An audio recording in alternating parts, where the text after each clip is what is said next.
Here I have HUAWEI Nova 11 Ultra, and today I'm going to show you how to insert SIM card into this device.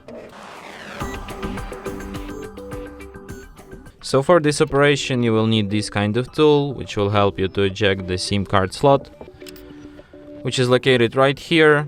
So you have to slightly remove cover. Here you have this hole on the slot. You put this tool inside this hole, slightly press it,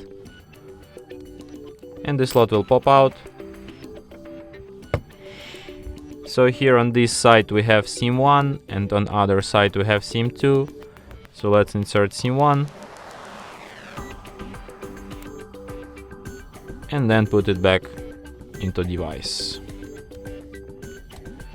And as you can see, it immediately requires PIN code to my SIM card, which is the proof that SIM card is detected. And that's it.